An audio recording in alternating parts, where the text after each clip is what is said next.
Welcome to the Connecticut Mirror's 2024 Big Budget Review. I'm John Dankosky, and I'm going to be talking with the guru of the state budget, our Obi-Wan Kenobi, the all-seeing Keith Phaneuf, and we'll give you a chance to ask some questions about the state budget as well.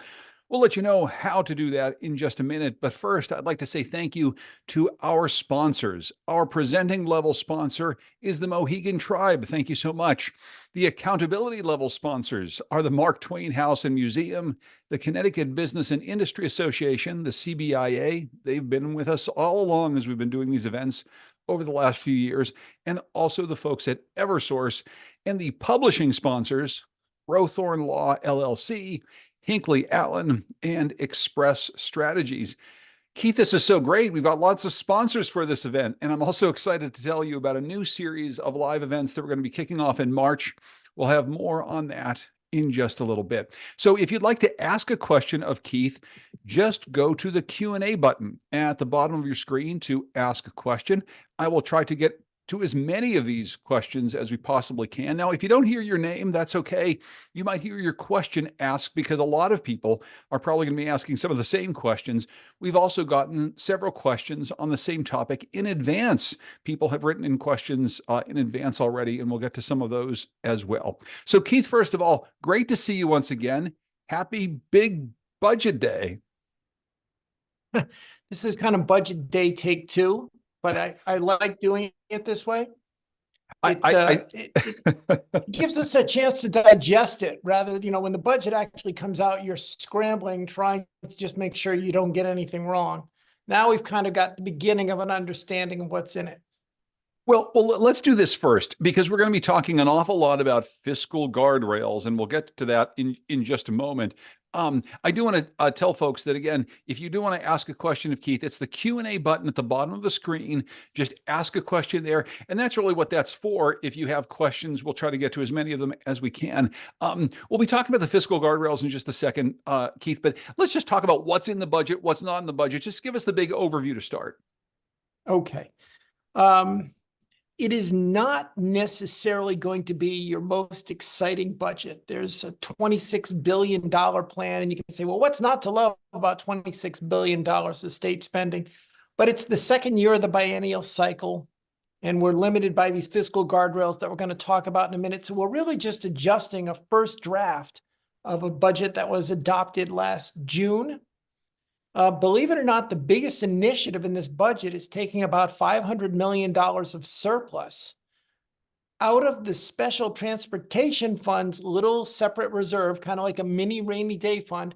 And we're going to use that to pay down a lot of outstanding transportation debt, a lot of projects that were bonded at like 5% interest that we've now got the money to retire. That'll end up saving us about $60 million a year. Arguably, that's the biggest initiative in the budget. We do have some more money for childcare services. That was one of the big priorities legislators agreed upon, but there's still a controversy around it because the governor wants to take some of the money that would pay for these additional childcare services and take them from an initiative that the legislators carved out for K-12 education. They want to put additional money in magnet schools, charter schools. The administration says that's actually not like it sounds. It's really covering money that towns owe these magnet schools and charter schools. So really it's sort of municipal aid masquerading as education. The state can't afford that. A lot of the advocates for education are saying we really don't have to pit early childhood development against K-12 or even the towns. We can do all of these. There's almost as much of a story, John, just quickly about what's not in the budget. There's not additional money for the hundreds of nonprofit social service agencies that really are like an unofficial state agency. They deliver the overwhelming bulk of the state-sponsored social services for persons with disabilities, people struggling with substance abuse issues, for folks who are transitioning back into society after incarceration. There's also not really any type of inflationary adjustment for nursing homes. There is some additional money as we move into a new system of compensating them, but not as much as the nursing homes wanted. a lot of this is people saying, I was hoping to see more. Again, not trying to drag us into the guardrails, but at a time when we're running up big surpluses.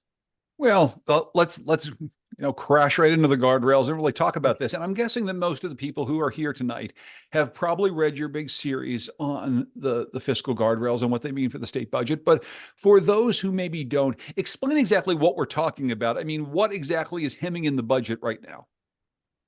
The fiscal guardrails, it's just the name has caught on, but really you have to think of budget controls. They are things like the spending cap. There are things like we have a cap on bond issuances.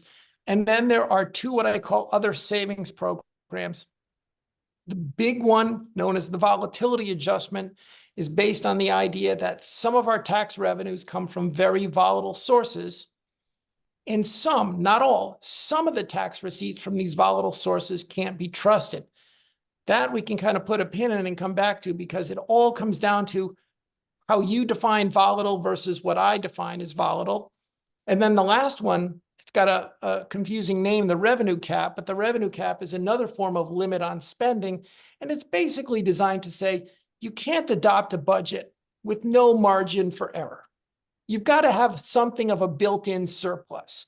So if you're going to plan to spend 26 billion, to receive 26 billion in revenue, don't plan to spend all 26 billion. You can actually only spend 98.75% of the revenue you expect, which is a fancy way of saying you got to have a 1.25% cushion. In the language of today's general fund, it's close to $300 million. Those are the guardrails in a nutshell.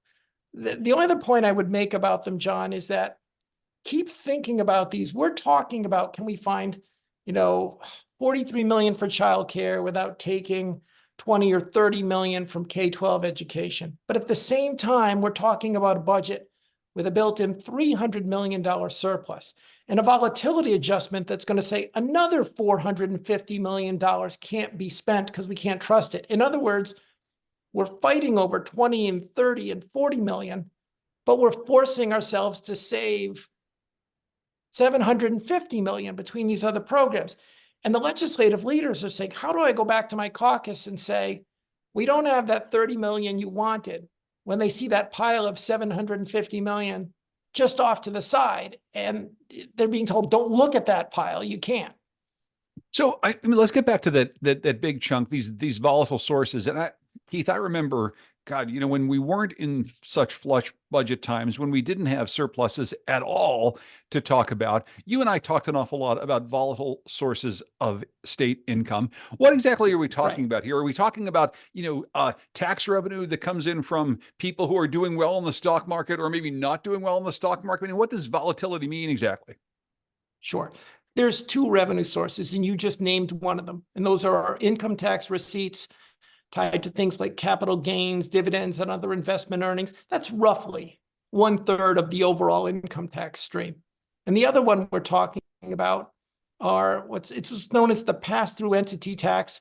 It's a tax on businesses that don't pay the corporation tax, certain types of LLCs and partnerships. It does include a lot of the financial services sector. You could have some hedge funds. There is volatility in that stream.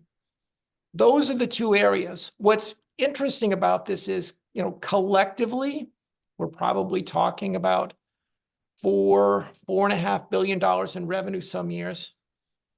We can still spend some of it. What we've decided is anything above what we got in 2017 from these sources, with an annual adjustment for the growth in personal income, can't be touched. So that makes 2017 very important.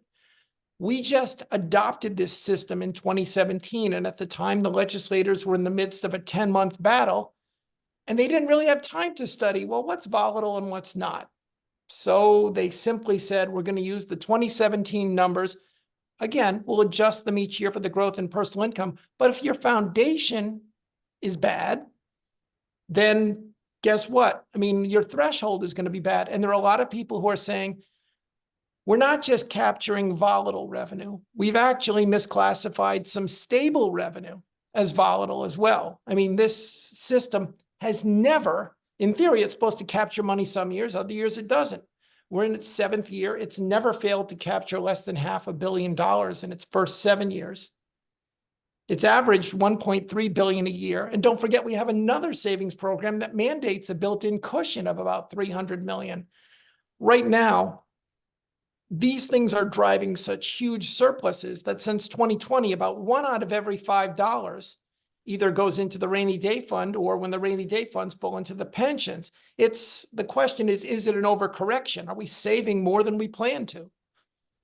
And that really gets to the heart of what you've been writing about, and how you view the battle over these fiscal guardrails and what they mean to the budget here, Keith. This isn't about people saying we need to tear down these guardrails and spend like we used to in the old days, or we need to tighten up the guardrails so much that we're spending even less. It's really about, are these settings right? Are these 2017 numbers the right numbers? Do we need to go back and recalculate given what we've known now? How exactly is that debate playing out in the midst of all these other debates that people are having about, like, I need my program funded, or I need more money for K through 12 education? Right. In the realm of political rhetoric, it's being cast as a very binary debate. Either you want the guardrails or you want to toss them out. You believe in them or you don't. America, love it or leave it. And that's not really what's going on. I haven't talked to one official, not one, who has said to me publicly or privately, we should get rid of the guardrail systems, any more than if you woke up tomorrow morning and you were warm, you wouldn't go to the basement and rip your furnace out. You'd simply adjust the thermostat. Some folks are saying these savings programs aren't calibrated properly, and we could still find more money for, pick whatever you think the important needs are, education, transportation, social services, and still not only be in balance, but actually still be rolling up healthy surpluses and still pay down debt. It's a debate over what seems to be how fast are we going to save for this pension mess that you and I have been discussing, our legacy of debt pension problems we built up over 70 years. And by the way, even when we save like crazy, John, they're still going to be with us. This is not like, just 1 or 2 more years of the guardrails and we'll never mention pensions again. Well, sure, but maybe we can talk about what exactly they have accomplished so far. Absolutely, it's not as though we've gotten rid of the problem altogether, but the fact that within the last couple of years, the governor and the legislature have tackled the pension debt to a certain extent, it's actually meant something. Maybe you can put that into some context too. We have indeed finally started to hack away at that problem. Right. We have probably saved since 2017 about $11 billion. We took a rainy day fund that had $200 million in it, which unfortunately is not even 1% of the general fund. We elevated it to 3.3 billion, or 15%, which is a very healthy reserve. And the Wall Street credit rating agencies love that. That helps us with the interest rates. We've paid down more than $7 billion, more than $7.5 billion in pension debt on top of our annual payments. In other words, we're required to make more than $3 billion in payments, or a little over $3 billion toward our pension funds. And then on top of those annual payments, over the last 4 years, we've chopped off another $7.7 billion. And that's great. And when you contribute toward the pensions, and I want to phrase this properly, you get to reduce your annual required contributions. So it frees up money.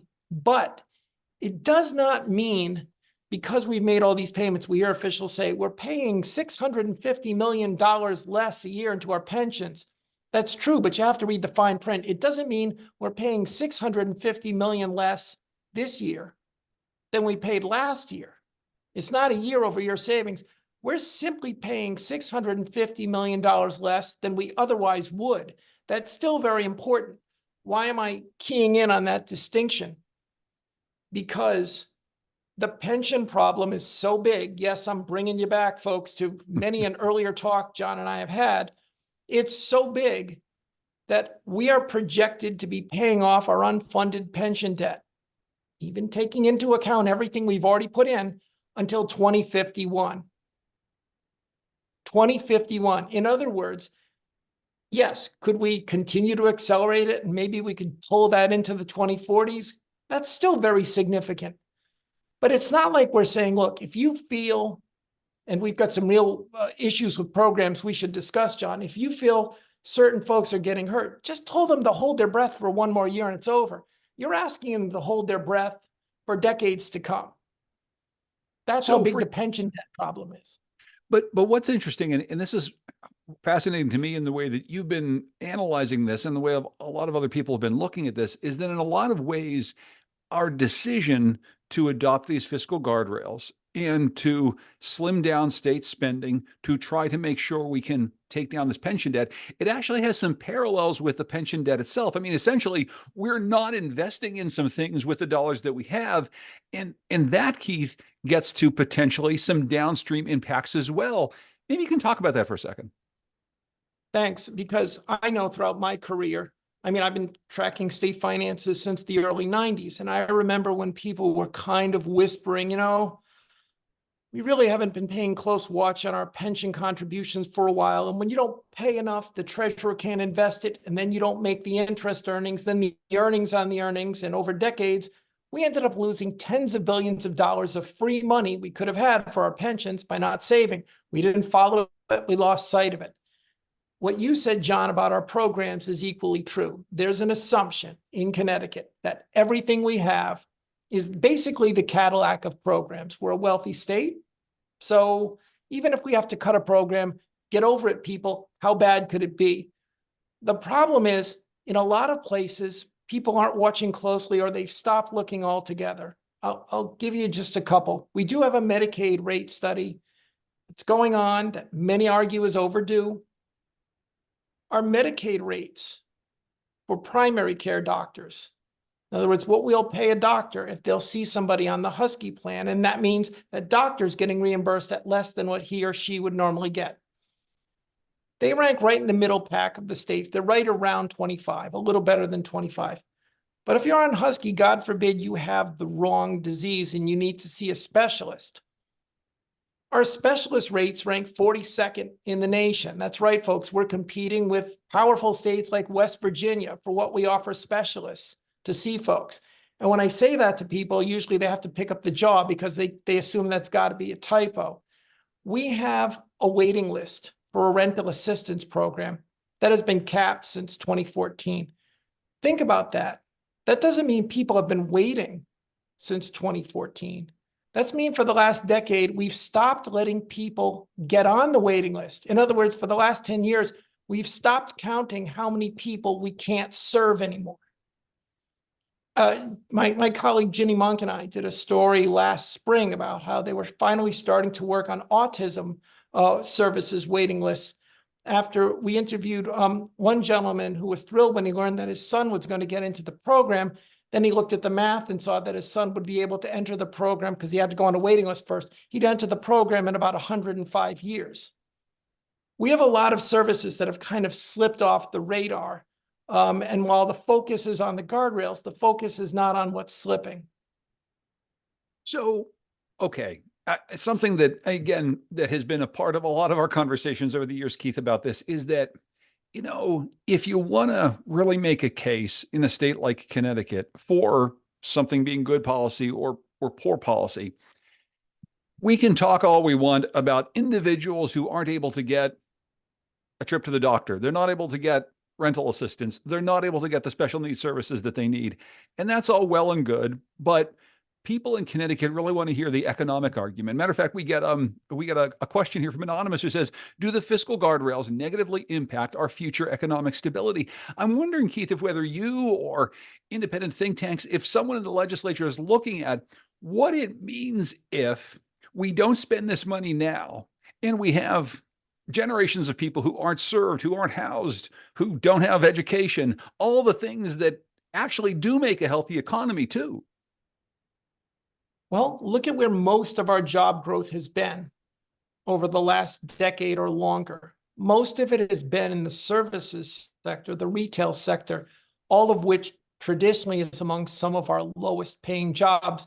Meanwhile, one thing that's interesting is you look at the data is a lot of our higher paying jobs are, how can I put this, going out of state. In other words, the number of Connecticut residents who work out of state and therefore are paying income taxes to a neighboring state in high-paying jobs is going up and up and up. So one of the things that's happening is you can say, well, at least our people are still working, but we're not getting the full economic benefit of that because we're putting that money in. I mean, they're putting their money into other states' coffers. And as I go back to the pensions a lot, and that, by the way, the pensions are the reason so many programs are suffering. People forget that as we were ignoring the pension debt, it wasn't ignoring us. And every year it was leaching more and more money out of the state budget in the form of required mandatory contributions. So it's been weakening healthcare and social services and even economic development for a long time leading up to that. Folks are saying, look, with community college, which by the way is debt-free, it is not free. There's a big misunderstanding of that. Community college tuition this fall is going to be 11% higher than it was 2 years ago. At the regional state universities, it's going to be 7 to 8% tuition and fees higher than it was 2 years ago. At the meantime, we're looking at cutting back courses, cutting back faculty, and reducing offerings. But yet you say, well, are we getting the training we need for the next generation? We've got some more questions coming in. If you have questions about the state budget for our state budget reporter, Keith Phaneuf, you can just click that Q&A function at the bottom of the screen, and we'll try to get to as many questions as we possibly can. You touched on this earlier, Keith, but maybe we can put a little finer point on this. Somebody else is asking, were the fiscal guardrail levels created based on data? You said that there were some 2017 base standards that we were going off of, but what was the data that was involved in creating the guardrails in the first place? Sure. I think the biggest problem was Halloween. In 2017, we had the longest running state budget battle in modern history. It started in February and it wrapped up in very, very late October, as in they passed the budget on Halloween. The fiscal year begins in July.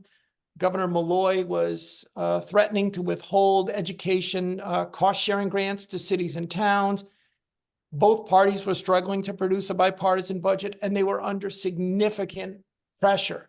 So they didn't have time. I'm not trying to fault the 2017 General Assembly. They didn't have time to go, okay, let's look at our volatile sources. Let's do an analysis of the last 20 years. Let's get some economic models and see where we're going in the next 5 years to come. And by the way, we were swimming in deficits in the 2010s. Nobody was predicting that Wall Street was finally going to turn around and was going to start to boom for a while. So what happens is everybody said, let's just set a threshold and we can always adjust it. The problem is once they set it and it started to bring surpluses in, the pandemic hit. And so we had billions of temporary federal dollars, which kind of masked, almost like Novocaine, the fact that maybe we were oversaving. But what happens after that? The federal dollars are going away, the Novocaine's wearing off, and a lot of programs are screaming, oh, my jaw. That's kind of what's been going on for a while now, John. You touched on this a little bit before. I'm sorry, so they were based on data, yeah, but it was just data chosen quickly. And Certainly not sometimes, comprehensive. Sometimes data chosen quickly needs to be reevaluated after a couple of years. I will say, Keith, I've heard from a couple people, either who are close to the administration or people who've been following this stuff for some time, and they said, that Keith Phaneuf, he said for all these years we weren't doing enough to take care of this pension debt. We weren't doing enough to try to tackle this big looming cliff that we had. And now we're finally doing it. And now he's complaining that we're not spending enough money on the other end. What gives, Keith? I'm sure you've heard people say this to you. I say to those people two things. One, my mom said I'm the nicest boy in school. So right there, I dismissed that. But two, the Mirror was formed to try to look at what other news organizations haven't been focused on, particularly in state government.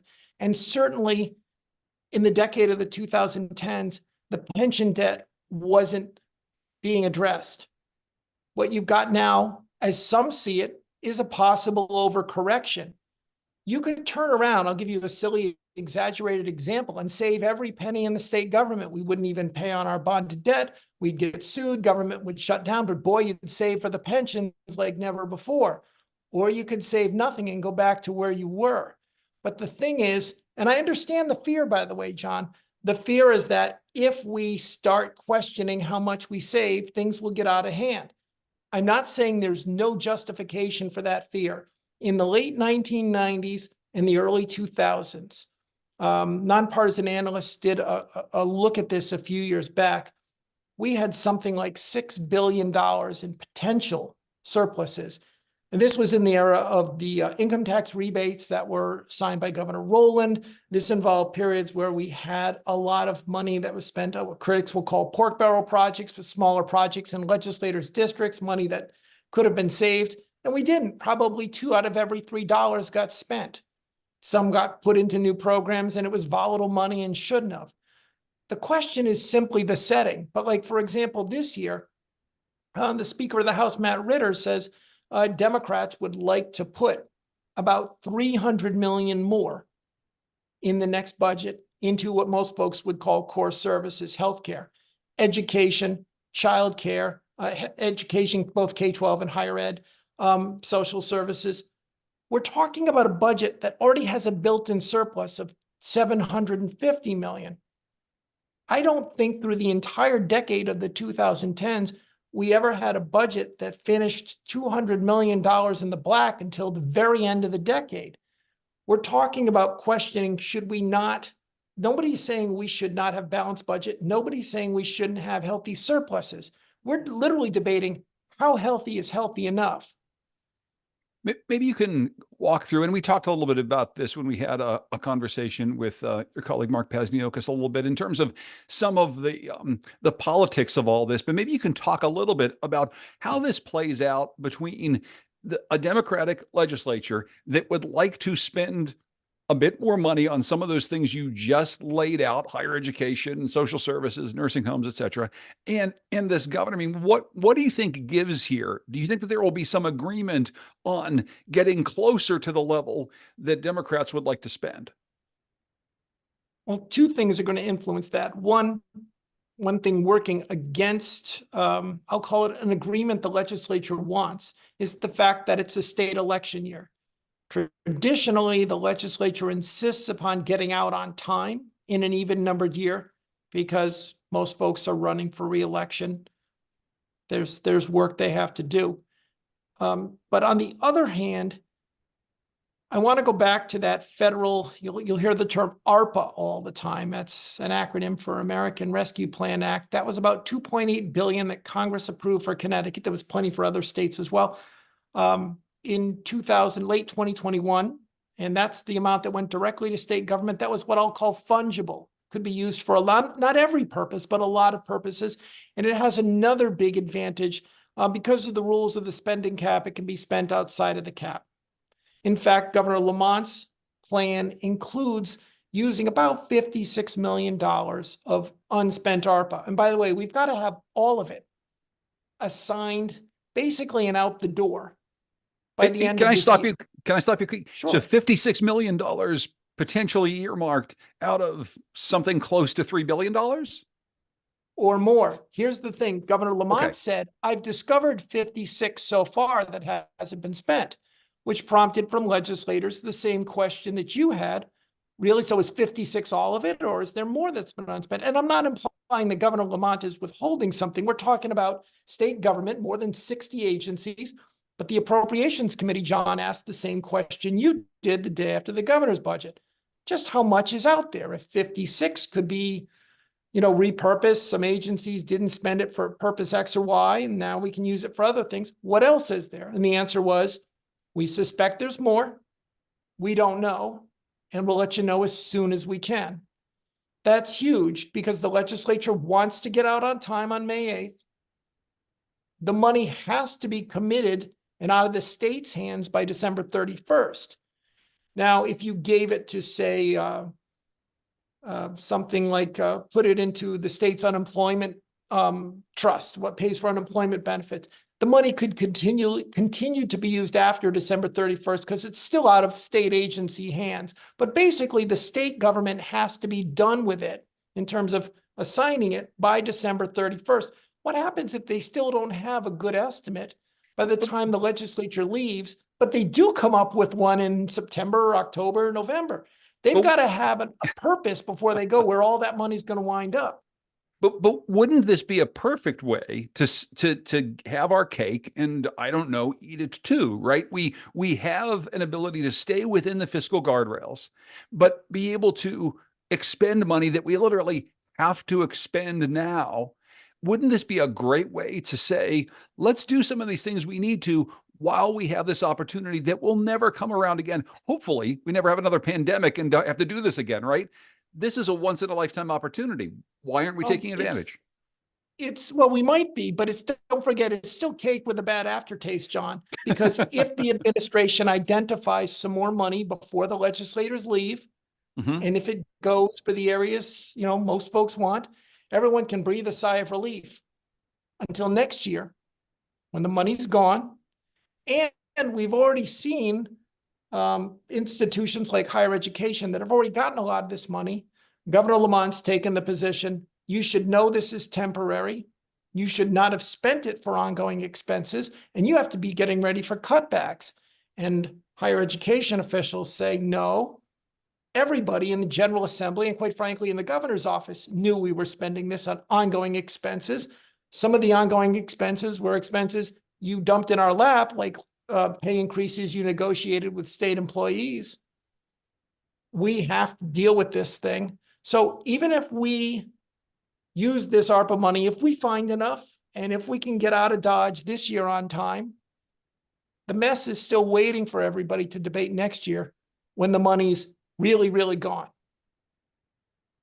Can we come back to something you were talking about earlier and explain to me a little bit more about why we should care about the Special Transportation Fund? Okay. The Special Transportation Fund is probably only about 10% of the state budget, but I have that. That is my favorite 10% of the budget. And yes, I have a favorite 10%. And yeah, that's a little sad. But it's important because this is the fund that doesn't just pay for the operations of the Department of Transportation. It pays the debt service on the borrowing we do to fix our highways and our bridges and our railways. We use that state borrowing to pair it up and qualify for federal grants. Those are the two main sources, that borrowing, which is paid off in the STF, and federal grants to fix our whole infrastructure. Our transportation fund has been running big surpluses. Had about a 15% surplus last year, even though we had that huge gas tax holiday and gave away, or forfeited, I should say, hundreds of millions of dollars of revenue to help people at a tough time when inflation was high. We still had a transportation fund with a ton of money. Now, all we've been hearing is, no, wait a minute. We need more resources. Don't, forget we used the T word as in tolls just a few years ago. This year, there's another surplus in the transportation fund. And the reason is because the Lamont administration to date has struggled to increase borrowing more than it did, the state did in Governor Malloy's second term. There's about 26% more resources in the transportation fund, but the borrowing hasn't grown by a commensurate level. And there are a lot of criticism and theories. Some folks say there are some bureaucratic issues at the DOT. One of the main criticisms, and I know the one study had identified this quite a long time ago, is that the department really needs more architects and engineers and planners to try to get projects out the door. So what's happening is because we're not getting the work going, this transportation fund is running surpluses, which is prompting some folks to say, well, then why can't you get cut gas taxes permanently? If we ever start doing work in huge, much larger quantities, then we're really going to see, is the transportation fund have enough resources? Right now, the fact that the governor's using another surplus to start paying down debt shows, maybe we're still not getting projects out the door as fast as we'd like. Well, and I know that you've been writing about us not getting projects out the doors for years and not doing some of the borrowing that we could have been doing some time ago. But is this really just a function of an administration and essentially a state government that, having looked at the problem of excessive state borrowing on many things over the years, has just said, we're not going to borrow, even if it means that we've got the special transportation fund just sitting there, even if it means there's bridges and highways that need to be repaired, because we don't want to get back into the borrowing game because we know where that leads us. Here's the problem. And I'm going to paraphrase a few legislators who put it bluntly: use it or lose it. Here's the problem. If you want to raise revenue from gasoline taxes, if you want to give the transportation fund a portion of the sales tax, and you say, we can't cut gas taxes, we have to have a highway tax on trucks because we're going to spend this money, and then you don't spend the money, people are going to say, look, give me the projects or give me the money back. But right now, what we're doing is we're not ramping up the projects and we're running up the money, but we're not giving them permanent tax cuts. At some point, the pressure is going to come and say, give me A or B, but you can't have both ways. Talk a little bit about the fight right now over funding for K through 12 education. You mentioned this at the top. And, I think the way you said it is, the questions of funding education, is that really just municipal aid in some other sort of form? Talk right now about what's happening at the state capitol and in Lamont's budget regarding K through 12 education. A lot of people actually have questions for you about that. Sure. I mean, certainly there is a debate about, can we do both, like we talked about, but really, John, there's another layer, and it involves hurt feelings. And I don't mean that I'm not describing that as petty or unimportant. The governor's fellow Democrats and the legislature's majority negotiated a plan to put about $150 million into K-12 education in the coming fiscal year, in FY 24-25. About 67 of that was for the education cost sharing grant, but there were also pockets of money, like I said, for magnet schools, charter schools, the open choice program, vocational agriculture and vocational science schools. The administration signed that into law in the preliminary budget for FY25 that we do 2-year cycles. So in odd numbered years like last year, they did a budget for the fiscal year we're in now, and they did a first draft for the fiscal year that's about to start. Well, that's about to start in July. And then the governor's allowed to propose adjustments, but he's adjusting something he agreed upon last June and being openly critical of it, which is certainly his prerogative. But I think a lot of the Democrats feel like, wait a minute, you agreed to this full 150, and now you're saying, well, we don't need as much for magnets, and we don't need as much for charters, and we don't need as much for open choice. We don't need as much for vocational schools, because really that was just going to enable them to charge towns less. And I mean, some legislators were saying, yeah, but part of our plan to help education is to help towns. The biggest expenditure most cities and towns have is on their school boards. They could use some relief at the local end, and we all thought we had found common ground on this. I think Representative Jeff Curry had talked about it's important to keep your word. That's strong language, when you're talking about a proposal from the governor. Clearly, some people felt the governor and his budget office had gone back on something that they'd effectively committed to. We've got a few questions actually coming in about funding in this budget and how exactly the Lamont administration is thinking about funding for folks who, under the chef lawsuit, are able to send their kids to schools maybe in suburban districts from urban districts. Is this something that is being talked about right now at the Capitol? Open choice is part of that pot of disputed money. And I think the fear that's going on there is also a fear of what we talked about earlier, looking ahead. Even if we find plenty of federal money, that we can say, well, what if there's a lot of ARPA dollars and we can take care of diversity programs this year? There's nobody in the General Assembly or the governor's office who's going to say diversity is a one-time expenditure And after this coming year, to heck with diversity. At some point, state government has to look at the fact of, if we have a lot of programs that are growing at, say, like this year's spending cap allowed spending growth of about 3%. In the general fund, it was 2.7%.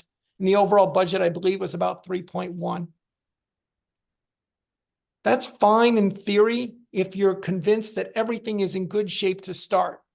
What happened to us in the 90s and the 2000s is that the pension obligations, what we had to contribute to the pensions, grew so much faster than 3% every year.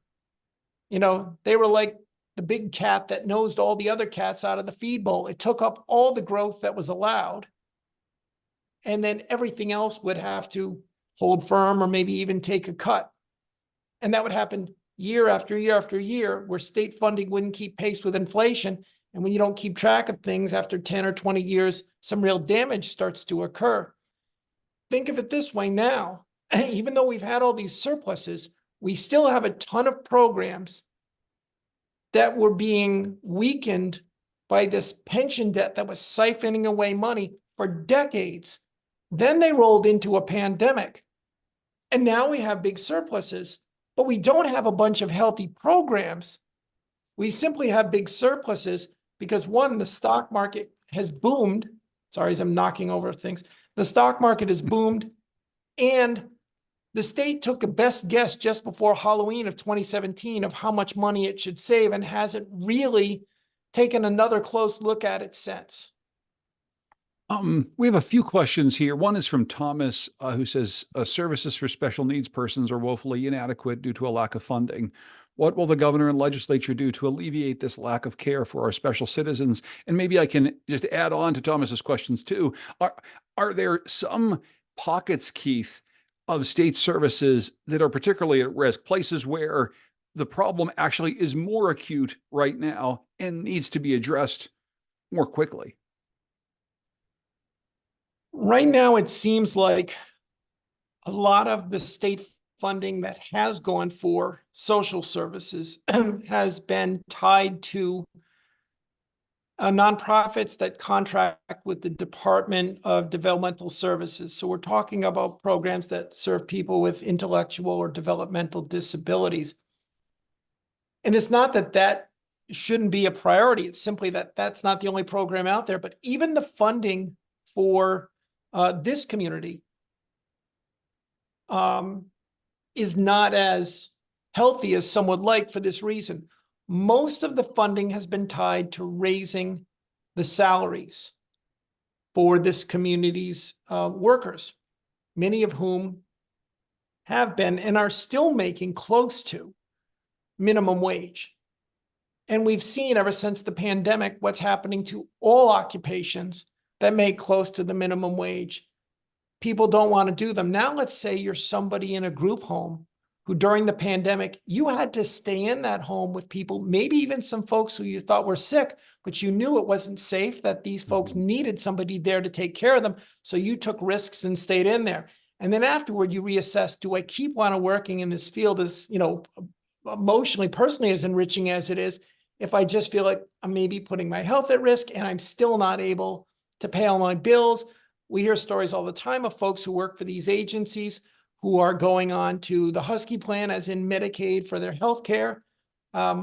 Agencies are dealing with 20% turnover rates. And now say you're an agency that's not working with people with developmental disabilities. Maybe you're working with folks struggling with mental illness, folks struggling with addiction issues. The overall nonprofit social services community, which is basically in the state budget, the size of the DOT, the Department of Motor Vehicles, and the prison system combined. I mean, we don't really have that many state social workers anymore. We outsource most of it. This entity collectively has just said, if you just calculate what we get every year from the state and you go back to 2007, we now think we're losing about $480 million a year due to inflation. Since 2007, they asked for about $185 million. They didn't get anything in the governor's proposal. But even if legislators find something most likely it'll be temporary one-time money for a need, which we've just said goes back about a decade and a half. So, we have a question here from Charles that I think it gets to something sort of foundational about the way budgets work and how we spend money over time.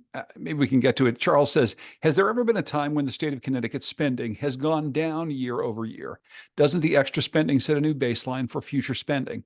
So first, I'll give you a chance to just address Charles's question. Unfortunately, Charles, not in my lifetime. It doesn't. Just remember that just the interest on bonded debt and the interest, effectively the interest, the required annual increases on the pension program, on the retiree healthcare program, pretty much guarantee that your state budget is going to go up. And then nothing stays constant. So no, I'm sorry to be blunt, but that's the short answer. But I think that you just addressed this somewhat, Keith, right? There's inflation concerns, right? So the people in the nonprofits you were just talking about say that there's a $480 million gap in what they need based just on inflationary costs. But yet we also talk about workers who are working in group homes, trying to serve some of the neediest folks in the state who haven't had a raise in quite some time and are making very close to the minimum wage. Their costs go up every year. Their food costs more. All the other things that they pay for cost more, but yet they're not commensurately getting paid anymore. There's a whole bunch of other things that just have to go up. As you say, bonded debt is going to go up a certain amount, and we have to factor that in. So the state budget, it frankly can't go down year over year in almost any circumstance, right? No, you're right. But here's the thing that doesn't get discussed. If you don't make your payments on your bonded debt, if you don't keep a healthy surplus, if you keep running deficits, there's somebody watching that. And Wall Street says, you know what, we're lowering your credit rating. And maybe when you pay higher interest, that'll wake you up and get you to address these things. So similarly, when we start having these big surpluses, some officials love to tout, and Wall Street's even lowered our credit rating. Here's the thing, though. When Wall Street assesses our credit rating, Wall Street doesn't care at all about the quality of our community college system. Wall Street doesn't ask, do you have effectively a 105-year waiting list for a particular social service program? Wall Street doesn't say, how's it going competing with West Virginia to get doctors to treat the poor? We have programs that slide, but we as a state don't have a history of collecting data. I know we both probably can quote UConn economist Fred Carstensen, but one of his favorite quotes is, Connecticut is a data desert, that we simply have this resistance to looking at things. The hope is, I set it up. It was working fine when I started it 25 years ago. How's it doing now? Well, I assume it's okay. Wall Street doesn't watch everything in the state budget. It just watches how much we have in surplus. They don't watch everything in the state budget, and they could just care less about most of those things you're talking about. John, could I mention just before I forget please, to, of course, if I don't get to anybody's question, they're very welcome to email me or send the question on Twitter. We'll make a point of answering it, and we still have time, but before it runs out, you could send it to me on Twitter at CTMirrorKeith, or my email, kphaneuf@ctmirror.org. And I know we're going to put that in the chat as well. So if anyone doesn't get one in, I promise we'll get to you. And thanks for always making yourself available, Keith, because you do get a lot of questions, including from lawmakers an awful lot of times who don't know the state budget as well as you do. Something we were just talking about around the minimum wage. We got an anonymous question here. It says minimum wage is now indexed and will be increasing over time. Does the budget include an increase to nonprofits for this constant increase in the future? That's a really good question.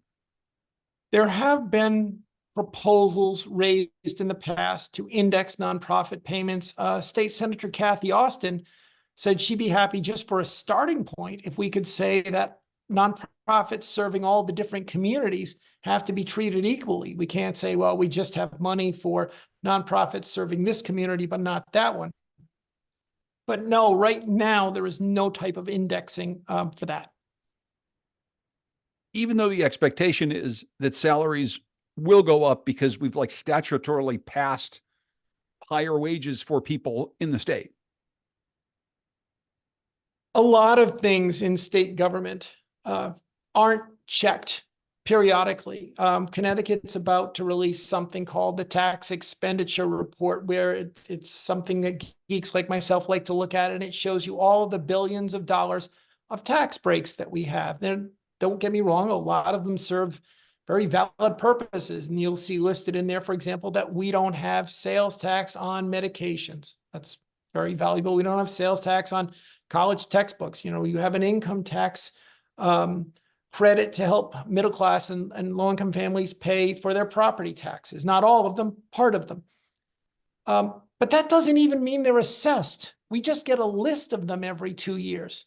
Legislators don't sit down and go through them. We have tax breaks that have been on the books. We have statutes that have been on the books for decades that maybe they made perfect sense decades ago, and maybe they still do today. I'm going to go back to what Fred Karstensen said. I don't think Connecticut has necessarily always prioritized program review, which leads me to the fact that during the last budget crisis in the mid to late 2000s, we got rid of one of our key nonpartisan agencies, the Office of Program Review and Investigations, which was led by the Legislative Committee of the same name, Program Review and Investigations. This was a group that warned in 2010 that the DOT was struggling at the time to get projects done on time and under budget, and it raised concerns about staffing. The DOT had more staff then than it does now. The program review raised the valid point, but program review is not here anymore, but the problem still is. The only program review left is Keith Phaneuf in the Connecticut Mirror. Hold it. We've got a couple more questions left, and we got a few more minutes left. Let's just rapid fire through a few of these things. Okay. This gets back to something you were talking about earlier about some of our potential tax dollars going out of state. Does the budget include funding to support economic development to stem this exodus? Well, I think it's debatable what you would consider the exodus. There absolutely is money for workforce training. I mean, Connecticut does have quasi-public Connecticut Innovations, Inc. that makes capital available. I think the bigger concern right now is that if there isn't sufficient money put into higher education, it's not just about making sure that folks can afford to go to community college, go to a 4-year university and graduate with a reasonable amount of debt. There's also the concern that it could have an impact on the R&D component. A lot of your businesses will partner with universities, will go. Electric Boat will work with community colleges. It will work with 4-year universities and say, this is what we need, whether it's, you know, electrical engineers, civil engineers, whatever, or even tradespeople. That's the other concern that happens if you don't properly fund higher education, is that you're not going to have enough people. And then the businesses look for the workforce. If they don't believe the workforce is in Connecticut, they're not going to stay in Connecticut. And just to put a finer point on what you were talking about around the exodus, we've heard for years people telling stories about the high tax rates in Connecticut or the high cost of living in Connecticut is going to force people to flee Connecticut and go to low tax states like Florida. Is that what you mean when you're talking about an exodus? I think right now the concern is not necessary. I mean, some will certainly say that. I've never seen the evidence to support that. We had just a tax fairness study that came out of Governor Lamont's Department of Revenue Services today that found that the poorest residents in Connecticut effectively pay a 40% tax rate. In other words, their state and municipal taxes eat up 40% of their earnings. And that's more than 5 times what the wealthiest 10% pay, because so many of our taxes can be shifted. Your property taxes, if you're a renter, your property taxes of a landlord can be moved onto those that rent. The fuel distribution companies that bring gasoline to your local station, they're responsible for paying the state's, one of the state's 2 gasoline taxes at the wholesale level. They literally can fill out a form and transfer that cost to the local gas station, which builds every penny of that price into the pump. That's what you pay. So that cost all gets shifted onto the motorist. That happens all the time. When you take into account all those cost shifts, and most of our taxes are regressive, most of them can be shifted onto other people. The property tax is just one example. Really, we have one of the highest effective tax rates for the poor in the country. And yes, our businesses can say that they pay higher taxes, but Ernst & Young, a nationally recognized accounting firm, does a study that shows relative to the potential earnings of those businesses, Connecticut's taxes as a percentage of their earnings are in the lower half of the nation. We had one more question about something that you said. I probably cut you off before you could fully answer it. They write, you started to talk about $50 million plus being earmarked for something. Is that the climate and resilience funding? And what more do you know about that funding? I'm sorry. I hate to end with I don't know. I can try to find out for you, but I'm not familiar with that $50 million. I'm sorry. Okay, no, that's fine. I thought I heard you say something about that too, and I think people were wondering about it. With just a minute or so left, Keith. So what's your big takeaway here? And what are you going to be watching for over the next couple of months? And again, this is really important here because this is a tight timeline. This is an election year. They want to get the hell done by May. And so what exactly happens over the course of the next couple of months with this? There's no way on this timetable, John. I think you can have sweeping reform. I think the question is, can the General Assembly, through some maneuvers, whether it's finding additional federal dollars, maybe shifting some costs into borrowing, can they find enough they can deal with? If they can't, they will actually stick with the preliminary budget they passed last year for 24-25. It will come up short for higher education, will come up short for childcare. There's some in there, but not what people wanted. When I say come up short, it will come up short for social services, and they will plan for a big, long fight in 2025, and none of us will take vacation a year from now. I know you won't be taking vacation, Keith, because this is the stuff that you love to cover. Keith Phaneuf is the budget reporter for the Connecticut Mirror. Keith, it's always good to talk with you. Thank you so much for explaining this in a way that even I can understand. I really appreciate your time. Thanks. It was a pleasure. Thank you so much to all of you who joined us. And of course, we'll make these available later on our ctmirror.org/events page so you can take a look. As Keith said, we shared in the chat some ways that you can get in touch with him. I'd like to thank our sponsors once again. Our presenting level sponsor, the Mohegan Tribe, the accountability level sponsors, Mark Twain House and Museum, Connecticut Business and Industry Association, and Eversource, and our publishing sponsors, Rowthorn Law, LLC, Hinckley Allen, and Express Strategies. Thank you all. Of course, the Connecticut Mirror is made possible through your generosity as well. If you'd like to show your support, you can click on the link in the chat or donate to go to our webpage. Just go to ctmirror.org and click donate at the top of the page.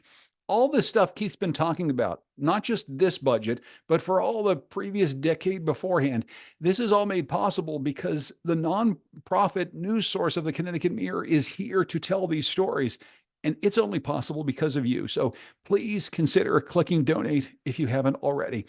We're also very excited about a new series coming up. It's an in-person event series. It's called In the Room, and we'll be kicking off in March with Senator Chris Murphy. We'll be talking about policy, but also getting to know a bit more about him and some of the guiding values and life experiences that brought him to where he is today.